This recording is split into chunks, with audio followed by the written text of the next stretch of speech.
इस आदमी का 8 साल की उम्र में पुनर्जन्म हुआ। सबसे पहले उसने घबराते हुए अपने मम्मी पापा की डिवोर्स पेपर पर स्टैंप लगा दिया। फिर उसने अपनी अमीर माँ को छोड़ दिया और अपने गरीब बायोलॉजिकल पापा के साथ रहने का फैसला लिया, क्योंकि पिछली जिंदगी में वो आदमी एक बड़ी बीमारी से परेशान था। उसकी माँ ने न सिर्फ उसका इलाज नहीं करवाया, बल्कि अपने नए पति के साथ मिलकर उससे प्रॉपर्टी ट्रांसफर एग्रीमेंट साइन करवाए और उसके मरने के बाद सब कुछ साफ साफ हो गया। उसकी माँ ने यहाँ तक कहा कि उसके सारे खर्चे तो उसके पापा ने ही उठाए थे। मरते वक्त उस आदमी को अपनी गलती का अफसोस हुआ। उसने कसम खाई कि अगर अगली जिंदगी मिली तो वो अपने पापा को कभी नहीं छोड़ेगा। शायद भगवान ने उसकी तकलीफ देखी और उसे दोबारा मौका दे दिया। जब वो उठा और अपने कमरे का माहौल देखा तो समझ गया कि वो फिर से उस टाइम में आ गया है जब उसके माँ बाप का डिवोर्स हो रहा था, जब वो 8 साल का था। फिर वो तेजी से घर से भागा और अपने पापा के रिएक्ट करने से पहले ही डिवोर्स स्टैंप पे जोर से प्रेस कर दिया। फिर अपनी माँ को घर से बाहर कर दिया और अपने गरीब पापा को चुन लिया। उसका बेटा उसके साथ रहना चाहता है, ये देखकर पापा बहुत इमोशनल हो गए। उन्होंने अपने सीक्रेट सेविंग्स निकाले ताकि अपने बेटे को अच्छी पढ़ाई दिला सके। पर उस लड़के ने $5000 लेकर स्टॉक मार्केट हॉल का रुख किया और सारे पैसे एक गिरते हुए ट्रैश स्टॉक में डाल दिए। तभी एक अरबपति लेडी सीईओ आई। उसने देखा कि एक 8 साल का बच्चा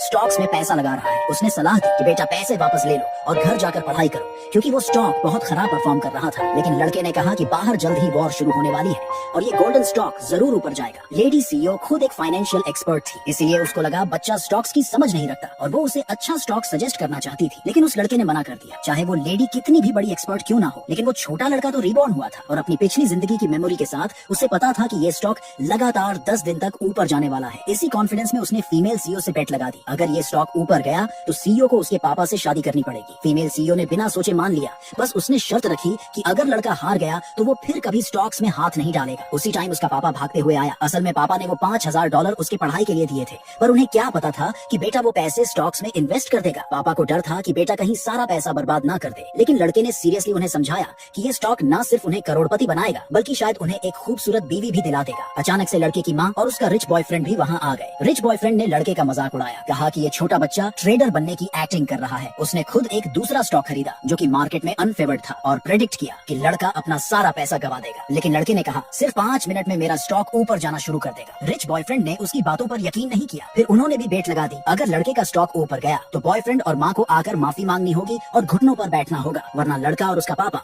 उनकी लाइफ टाइम सर्वेंट्स बनेंगे। शुरू में पापा को डर था कि वो शर्त हार ना जाए, लेकिन जब उसने अपने बेटे का कॉन्फिडेंस देखा तो फाइनली वो मान गया। उसने सोचा यही मौका है उस रिच बॉयफ्रेंड और अपनी एक्स वाइफ को पूरी तरह हराने का। टाइम पास होता गया पर स्टॉक अभी तक ऊपर नहीं गया था। रिच बॉयफ्रेंड और माँ को लगा उन्होंने शर्त जीत ली है। वो एरोगेंटली बोले कि अब पापा आकर घुटनों पर बैठे और माफी मांगे। पापा हार मानकर झुकने ही वाला था कि तभी अचानक ब्रॉडकास्ट में अनाउंसमेंट हुआ, स्टॉक की प्राइस अचानक आसमान छू गई है। रिच बॉयफ्रेंड और माँ के होश उड़ गए। वहीं खड़ी फीमेल सीईओ पहले ही जाने वाली थी, लेकिन वो भी पूरी तरह शॉक में रह गई।